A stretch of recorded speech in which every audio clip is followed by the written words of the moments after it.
Welcome students. आज हम linear differential equation of higher order with constant coefficient के particular integral की बात कर रहे हैं और जिसमें हम जो फंक्शन लेने वाले हैं, फंक्शन है q is equal to x to the power n। Polynomial function है ये, ठीक है। This is a polynomial function. तो जो हमने पिछला जो सेशन था हमारा, उसमें पर्टिकुलर इंटीग्रल के सारे फॉर्मूले हमने देखे थे। उसके अकॉर्डिंग अगर एक्स की पावर n अगर फंक्शन है राइट हैंड साइड में डिफरेंशियल इक्वेशन के, तो उसका जो सॉल्यूशन होगा एफ ऑफ डी का इनवर्स, इसको न्यूमरेटर में ले जाकर हम लिखेंगे और इसे एक्सपांड करते हुए सॉल्व करेंगे। इस रूल को मैं थोड़ा डिटेल में आप लोगों को बताना चाहूंगा क्योंकि ये काफी इंपॉर्टेंट रूल है और थोड़ा सा मतलब ट्रिकी भी है। तो उसको किस तरह से सॉल्व करना देखिए। सबसे पहले काम क्या होगा कि जो भी फंक्शन आपको दिया गया है डिनोमिनेटर में, एफ ऑफ डी हमने जिसको नाम दिया है, और एक्स की पावर n, तो मैं यहाँ आपको बताना चाहूंगा कि जो एफ ऑफ डी डिनोमिनेटर में आ रहा है, इसको ट्रांसफॉर्म करना होगा। किस तरह से ट्रांसफॉर्म करना होगा? इसमें से जो भी कांस्टेंट टर्म है, जो भी कांस्टेंट टर्म है, उसको आप कॉमन ले लेंगे और एक टर्म उसमें वन बनना जरूरी है और हम इसको इस तरह से ट्रांसफॉर्म करके लिखेंगे। जब आप कुछ कॉमन मिलेंगे तो डेफिनेटली जो डी की टर्म्स है वो भी चेंज होंगी और इसको ट्रांसफॉर्म करके इस तरह से लिखा जाएगा। कैसे लिखा जाएगा मैं अभी जस्ट इसके बाद में एक एग्जांपल लूंगा तो इसमें आपको बहुत अच्छे से समझ में आएगा। यहाँ पर या तो कांस्टेंट जो टर्म है उसको कॉमन ले लेंगे या फिर जो लिस्ट पावर होगी डी की, जो लोएस्ट पावर ऑफ डी, उसको कॉमन लिया जाएगा। Lowest degree, this should be taken common. जब भी कॉमन लिया तो ऑटोमेटिकली आपका जो फंक्शन ऑफ डिफरेंशियल ऑपरेटर है डिनोमिनेटर में, ये इस फॉर्म में वन प्लस और one minus five of D के फॉर्म में ट्रांसफॉर्म हो जाएगा। नेक्स्ट स्टेप क्या होगी? अब जैसे ये ट्रांसफॉर्म होगा, ये बन जाएगा, न्यूमरेटर में जाके इनवर्स ले लीजिए और माइनस हो जाएगी, तो ये हो जाएगा फाइव ऑफ डी और minus one x to the power. अब अगर आप इसको ध्यान से देखें तो आप लोगों को याद आना चाहिए बाइनोमियल थ्योरम। याद है बाइनोमियल थ्योरम क्या होती है? आप लोगों ने पढ़ा होगा x plus a to the power n या x to the power minus n का एक्सपेंशन। तो उस बाइनोमियल एक्सपेंशन को हम यहाँ यूज करना चाहेंगे टू एक्सपांड दिस। अब यहाँ पे जैसे पावर माइनस वन है, तो मैं आपको जो बाइनोमियल थ्योरम है एक्स प्लस ए की पावर माइनस एन में बताते हुए उसी का जो एप्लीकेशन है directly expansion one plus x की पावर माइनस वन के लिए बता रहा हूँ। वन प्लस एक्स की पावर माइनस वन का जो एक्सपेंशन होता है वो होगा one minus x, alternate plus और माइनस साइन आते हैं इसमें। अगर प्लस है साइन में यहाँ पर तो अल्टरनेट प्लस माइनस साइन, और ये सीरीज इनफाइनाइट सीरीज है, चलती जाएगी आगे तक। इसी तरीके से मान लीजिए वन माइनस एक्स की पावर माइनस वन आता है, तो उस केस में जो सॉल्यूशन बनेगा, एक्सपेंशन बनेगा वन प्लस एक्स, सारी टर्म्स पॉजिटिव हो जाएंगे अब यहाँ पर, ठीक है। इस तरह से आप ले लेंगे।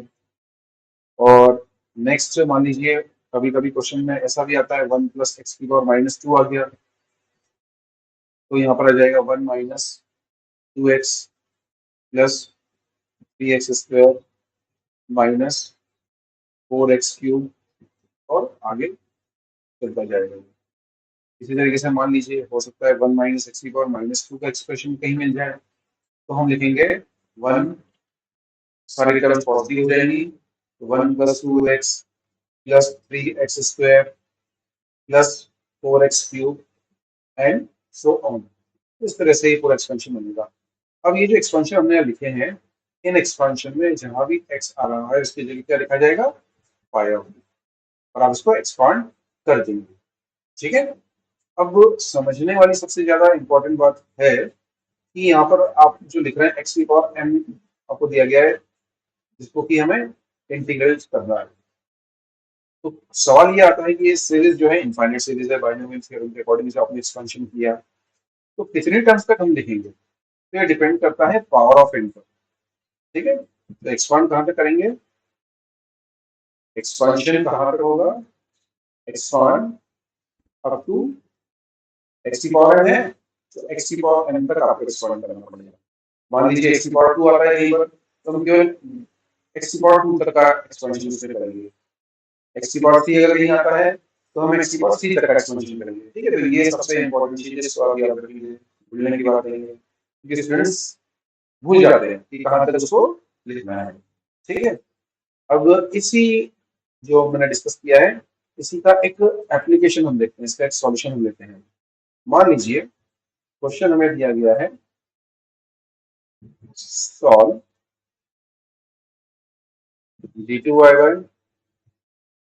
dx square minus 5 dy by dx plus 6y is equal to 1 plus x square. ठीक है, अब राइट साइड में जो फंक्शन दिया गया है पॉलिनोमियल डिग्री 2 का, आप नोट कर सकते हैं, पॉलिनोमियल ऑफ डिग्री 2। ठीक है ना, मतलब इसमें जो लास्ट अभी हमने रूल डिस्कस किया एक्स की पावर एन, वो रूल यहाँ पर अप्लाई होगा। लेकिन डिफरेंशियल इक्वेशन है तो वर्किंग रूल के अकॉर्डिंग सबसे पहले आपको कॉम्प्लीमेंट्री फैक्टर निकालना होगा। तो कॉम्प्लीमेंट्री फैक्टर के लिए सबसे पहले स्टेप होती है डी बाई डी एक्स की जगह डी रखेंगे, तो जो हमारी इक्वेशन थी वो बन जाएगी डी स्क्वायर, मैं वाई को कॉमन भी ले रहा हूँ साथ में, माइनस 5d प्लस 6 ब्रैकेट में आ जाएगा y is equal to 1 plus x square. ठीक है, इसके अकॉर्डिंग हम जब सॉल्व करेंगे तो यहाँ पर आ जाएगा ऑक्सिलरी इक्वेशन में d की जगह हम रखेंगे m, y की जगह रखेंगे 1, तो इक्वेशन बन जाएगी ऑक्सिलरी इक्वेशन जिसको हम नाम देते हैं। तो ऑक्सिलरी इक्वेशन बनेगी यहाँ से m square minus 5m plus 6 is equal to 0। आप बहुत आसानी से सॉल्व कर सकते हैं।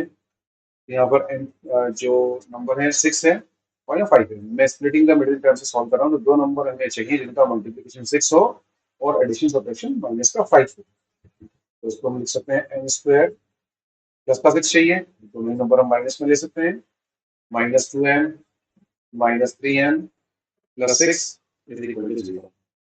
यहाँ से फर्स्ट टू टर्म से m कॉमन लिया, दिया जाएगा m माइनस 2 माइनस 3, यहाँ से m माइनस 2 मिल जाएगा, m माइनस 2 दोनों से कॉमन ले सकते हैं, तो ये बन जाएगा m माइनस 2 और दूसरा ब्रैकेट बन जाएगा m minus 3 is equal to 0। इस तरह से m की जो वैल्यूज आ रही हैं वो बनेगी m is equal to 2 and 3। Roots are real, तो हमारा जो कॉम्प्लीमेंट्री फैक्टर बनेगा तो मैं लिख सकता हूँ c1 e की power 2x plus c2 e की पावर 3x। ठीक है, कॉम्प्लीमेंट्री फैक्टर हो गया। अब हम बात करेंगे पर्टिकुलर इंटीग्रल की। तो इस केस में जो पर्टिकुलर इंटीग्रल बनेगा वो बनेगा 1 upon F of D x, और जो भी फंक्शन है राइट साइड में वो हम लिख देंगे। मेरे पास यहाँ फंक्शन ऑफ डिफरेंशियल ऑपरेटर क्या होगा आपको बताया गया है। ये जो y कॉमन लेने के बाद जो ब्रैकेट बच रहा है आप लेफ्ट साइड में देखिए, ये जो है ये एफ ऑफ डी का रोल प्ले कर रहा है। रख दीजिए यहाँ पर D square minus 5d plus 6, और फंक्शन क्या है हमारे पास 1 प्लस एक्स स्क्वायर।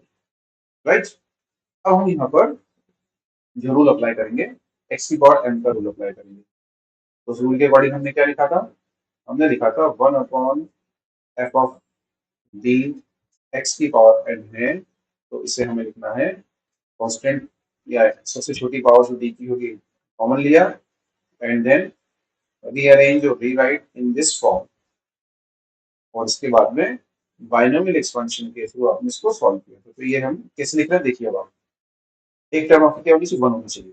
मैं यहाँ से जो कांस्टेंट टर्म है 6 उसको कॉमन ले सकता हूँ, तो अगर आपने यहाँ से 6 को कॉमन लिया तो मैं इसको क्या लिख सकता हूँ, I can write this as 1 upon 6 common लिया, तो ब्रैकेट में क्या बन जाएगा, ये 1 हो गया, मैं इसको 1 को आगे लेकर देता हूँ 1 प्लस, अब जो डी स्क्वायर माइनस 5d है यहाँ 6 तो नहीं था, तो इसको हम लिख सकते हैं डी स्क्वायर माइनस 5d के अपॉन में 6। ऐसा लिखा जा सकता है क्या, और यहाँ पर आ गया आपका 1 प्लस एक्स की पावर 2। राइट, अब नेक्स्ट स्टेप में हम ये जो दिया गया है इसको पावर ऊपर ले जाएंगे तो ये बन जाएगा 1/6।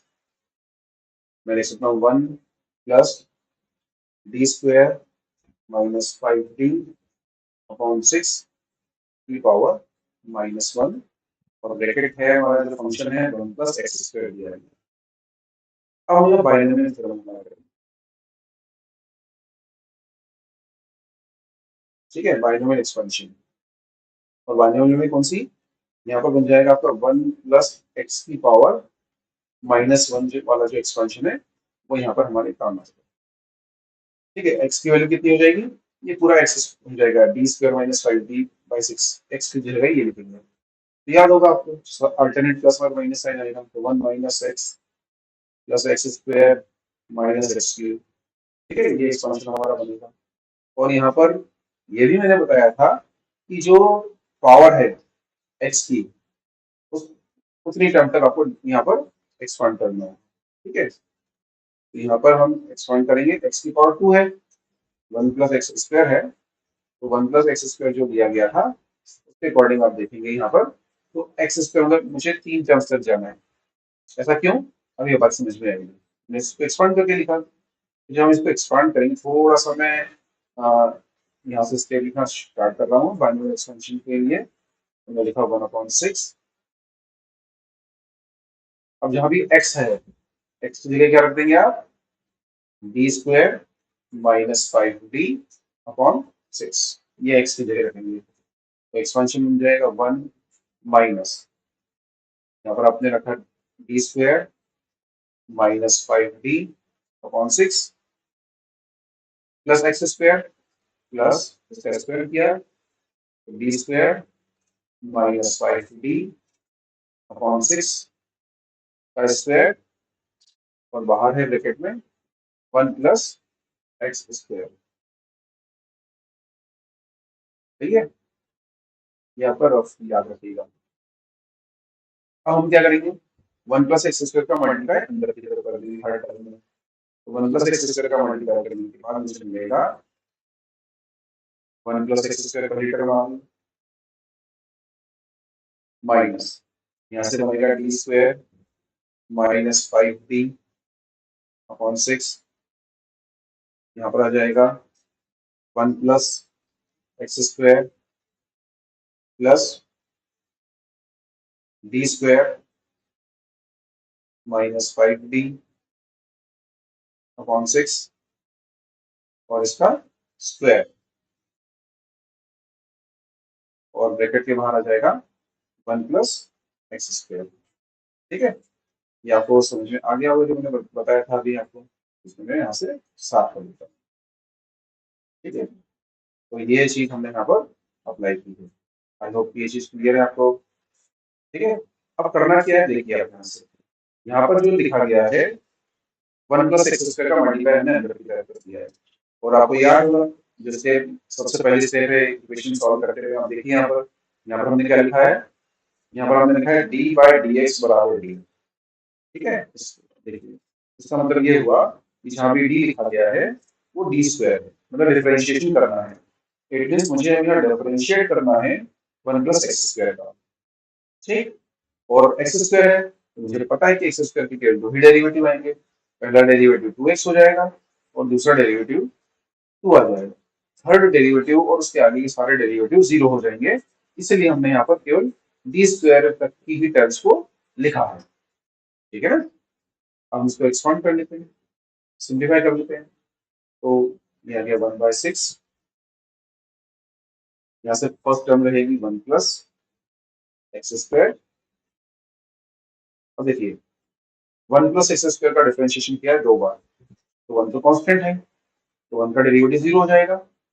ठीक है, x² को 2 बार डिफरेंशिएट कर 1 + x² का मल्टीप्लाई d² में भी करना है 5d में भी करना है, तो भैया हम पहले d² की बात कर रहे हैं।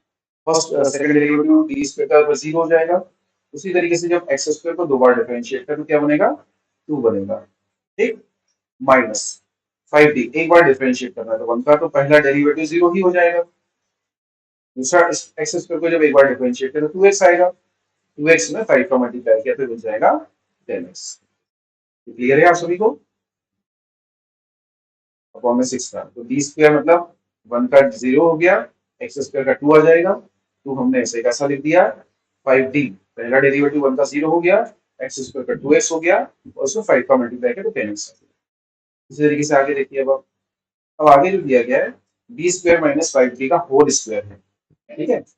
अब इसको एक्सपांड करते हुए लिखेंगे, मैं यहाँ पर एक्सपांड कर रहा हूँ आपके लिए कुछ देर के लिए। तो जब आपने D square minus 5d square को एक्सपांड किया a माइनस बी स्क्वायर से, तो क्या बनेगा a स्क्वायर मतलब b की पावर 4 प्लस b स्क्वायर, तो b स्क्वायर कितना हो जाएगा plus 25d square minus 2ab, minus 2ab में कितना हो जाएगा 2 into 5 10, 10d cube, 10d cube.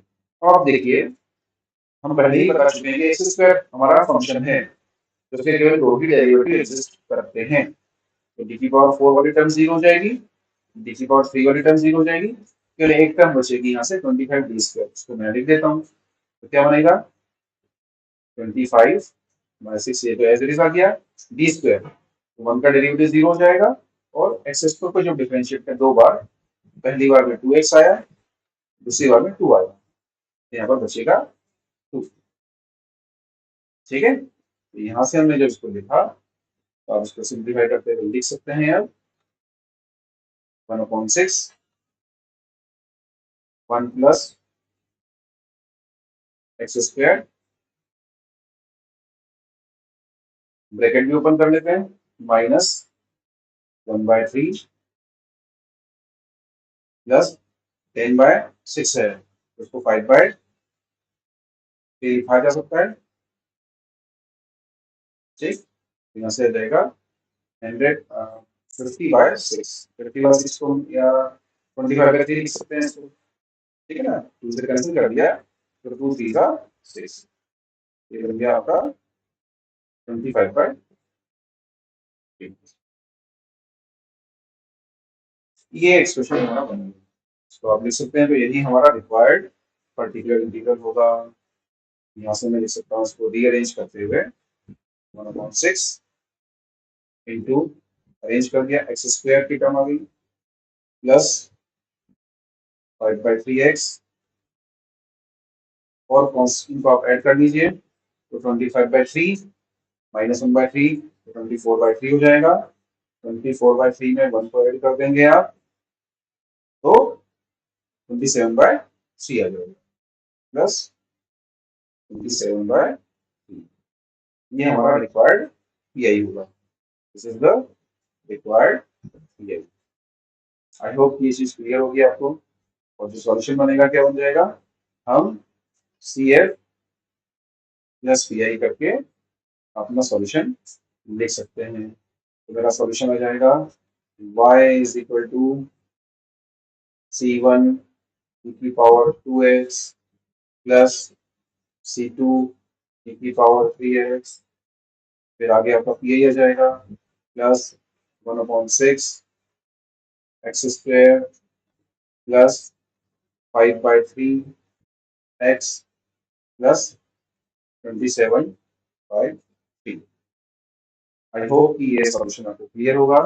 This is our required complete solution, this is our answer, इसके लिए हमने पूरा सॉल्व किया। तो बहुत अच्छे से आप समझिए, क्योंकि ये बहुत ही इंपॉर्टेंट है, और ये जो सिंप्लीफिकेशन हमने किया है ये आपके लिए ज्यादा मैटर करता है कि इसको कैसे सॉल्व करना है। आई होप ये क्लियर होगा। फर्दर कोई आपकी क्वेरीज हो, कोई डाउट हो, कोई समझ में नहीं आया हो, सो आप मुझे कमेंट कर सकते हैं, and I will try to respond, ठीक है। अब जो नेक्स्ट हमारा सेशन होगा, उस नेक्स्ट सेशन में हम आगे के जो रूल हैं, रूल नंबर 4 और 5 जो है उनको डिस्कस करेंगे, e to the power x dot b का जो रूल है और x डॉट b का जो रूल है, उन दोनों को हम डिस्कस करेंगे।